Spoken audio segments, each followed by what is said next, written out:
makinig ng mga kwento? Kung oo ang iyong sagot, malamang ay napansin mo sa mga kwento ito, ang mga tauhan ay dumadaan sa napakaraming pagsubok.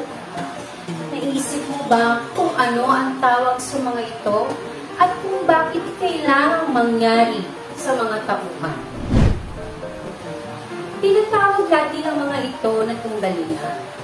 Kapag sinasabi natin tunggalian, ang ating tinutukoy ay ang isang elemento ng maikling kwento. Ito'y tumutukoy sa mga issue ng problema na hinaharap ng mga pangunahing tauhan. Merong 4 na uri ng tunggalian ang isang maikling kwento.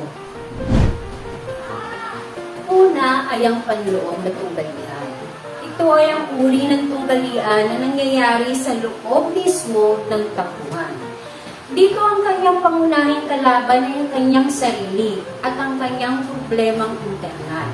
Ito ay kadalasang makikita kapag ang mga tauhan ay mayroong internal conflict o kaya ay nahihirapan sa mga desisyon. Ikalawa naman ay ang panlabas sa tunggalian. Dito natin makikita ang mga problemang katulad ng tao laban sa tao. Ang tunggalian ito ay nagpapakita ng laban ng tauhan at iba pang tauhan. Dito nagmula ang ideya kung bakit may mga bida at kontrabida sa ating mga kwentong nababasa o napapakinggan. Ang ikatlo naman ay ang tao laban sa kalikasan. Sa tunggalian ito, ang pangunahing tauhan ay naaapekto ng mga puwersa ng kalikasan. Isang halimbawa nito ay ang biglaang paglindol ng malakas o pagbagyo ng naglalagay sa mga tauhan sa panganib. At bilang panghuli, ang tao laban sa lipunan.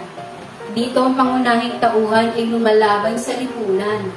Halimbawa nito ang pagsuway sa mga lituntunin ng lipunan o di kaya ay ang pagtakwil sa kultura ng lipunan.